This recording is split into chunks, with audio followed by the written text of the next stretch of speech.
Decolonizing the Self as a prerequisite for the total liberation of the Oromo nation and the restoration of the Gadaa system.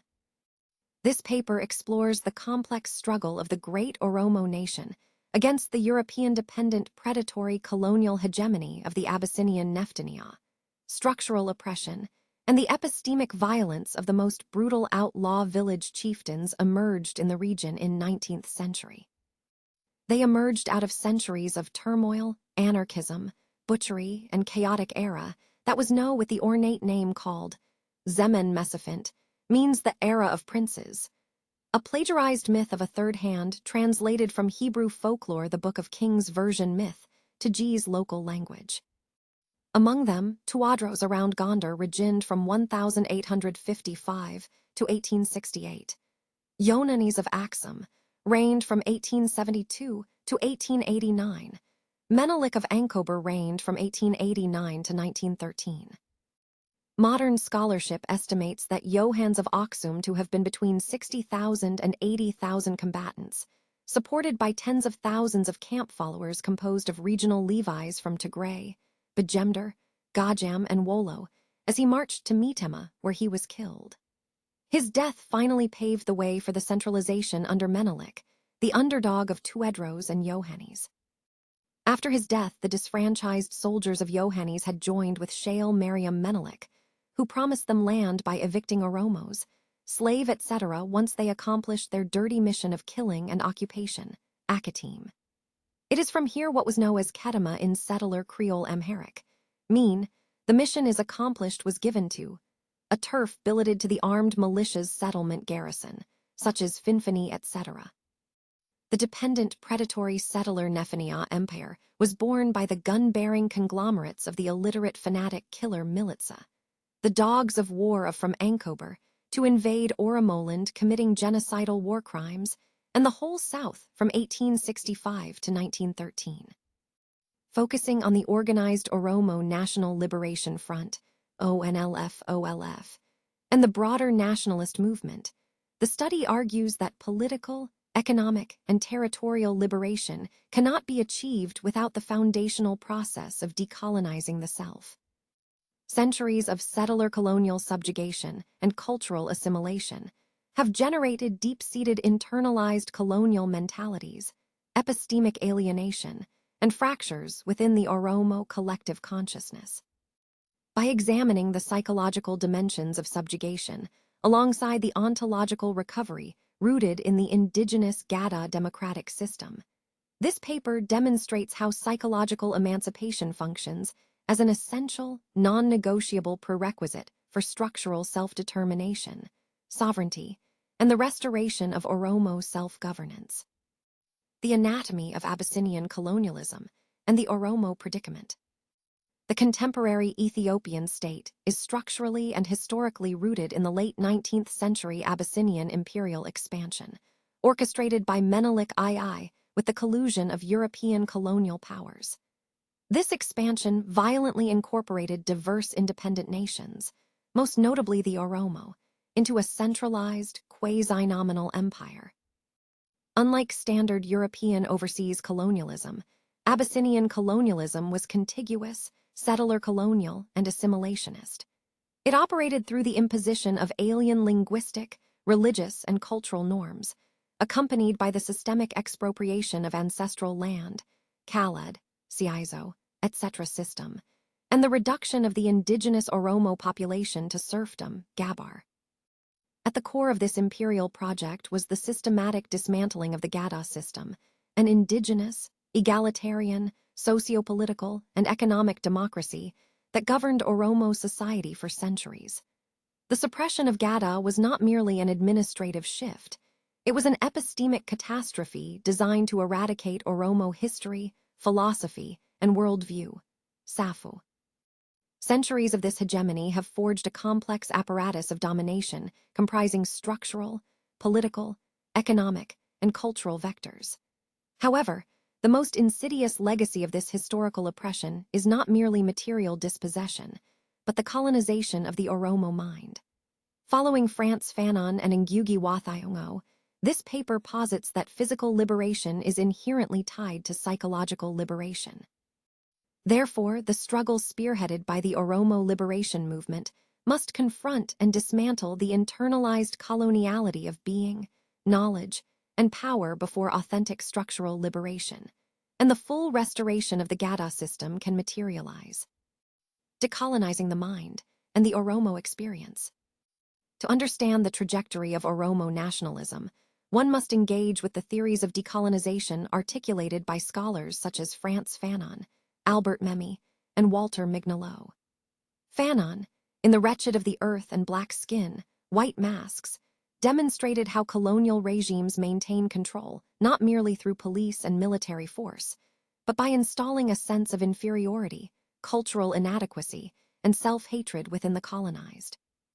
In the context of the Oromo, the Abyssinian state deployed a three-pronged strategy of subjugation. Linguistic and cultural erasure. The prohibition of Afan Oromo in administration, education, and public life, coupled with the imposition of Amharic as the sole medium of legitimacy. Religious and epistemic subjugation.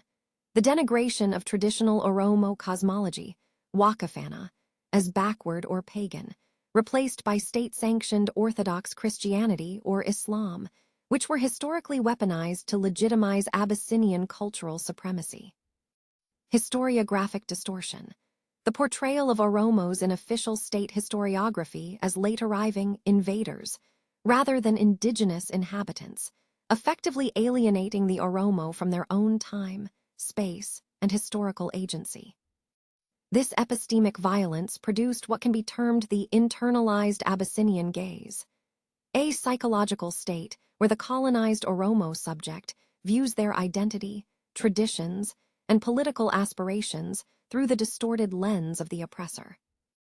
Decolonizing the self requires a radical epistemic break from this internalized hegemony, rescuing the Oromo collective memory from the archives of the imperial state. The structural, political, and economic dimensions of Oromo liberation.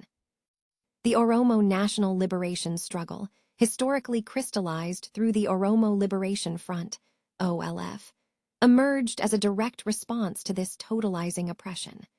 The movement seeks liberation across four critical fronts. Structural and political liberation. The dismantling of the unitary, ethnically hegemonic state structures that perpetuate domination. For the Oromo, political liberation is defined by the right to self-determination, up to and including independence, or a genuinely voluntary, multinational federation based on democratic consent rather than imperial coercion. Economic liberation. The reclamation of ancestral lands, BU, expropriated by successive regimes, from the imperial era to the contemporary dispossession under the guise of development, e.g., the Addis Ababa Master Plan. Economic justice demands the restoration of land rights, resource control, and the dismantling of agrarian hierarchies established by settler colonialism. Cultural and linguistic liberation. The reclamation and elevation of Afan Oromo as a dynamic language of science, technology, governance, and literature. Cultural liberation involves the public celebration of Oromo identity, rituals, and arts, revering decades of enforced assimilation. Epistemic liberation. The rewriting of history from an Oromo-centric perspective, Oromama, reclaiming the agency to produce knowledge about Oromo society, philosophy, and socio-political systems. If decolonization of the self is the prerequisite for national liberation, what is the alternative paradigm that replaces the colonial mindset? The answer lies in the revival of Oromama, Oromoness, and the restoration of the Gadaa system. Oromama serves as the modern ideological and cultural glue of the Oromo national movement. It is not merely an ethnic identifier, but an inclusive, emancipatory consciousness that transcends regional, religious, and generational divides. It represents the psychological turning point where the colonized subject rejects the imposed identity of the Abyssinian periphery and embraces a sovereign, dignified Oromo subjectivity. At the institutional heart of Oromama is the Gadaa system, recognized by UNESCO as an intangible cultural heritage of humanity. Gadaa is far more than a system of governance.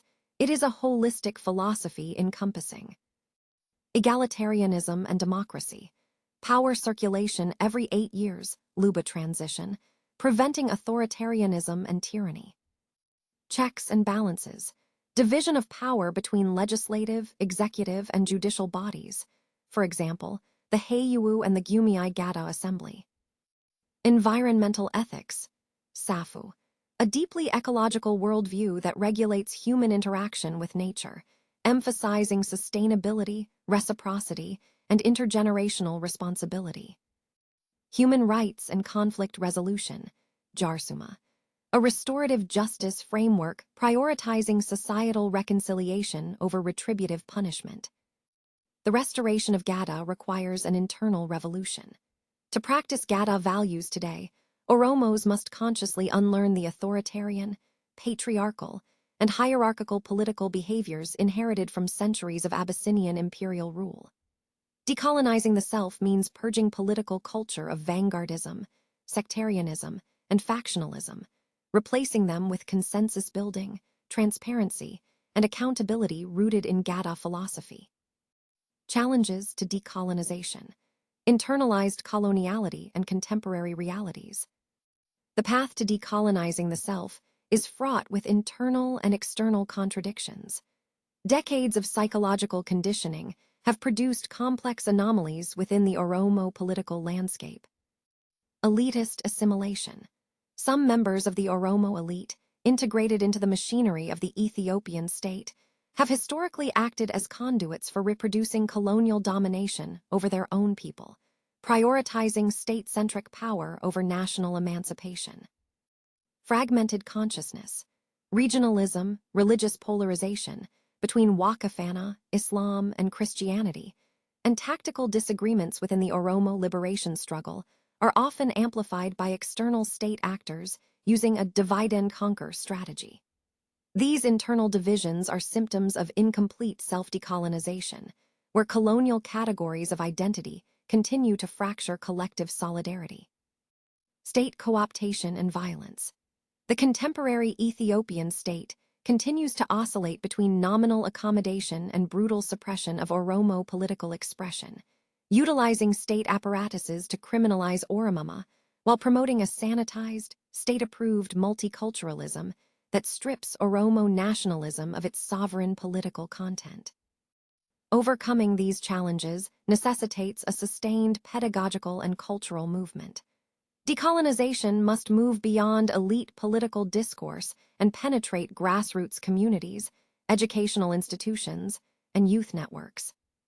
The liberation of the Oromo nation from the historical oppression of the Abyssinian Empire cannot be reduced to a mechanical transfer of political power or territorial acquisition. As this paper has argued, structural, political, and economic liberation are inextricably bound to the psychological and epistemic emancipation of the Oromo self. Centuries of settler colonial subjugation have sought to alienate the Oromo from their history, philosophy, and democratic heritage.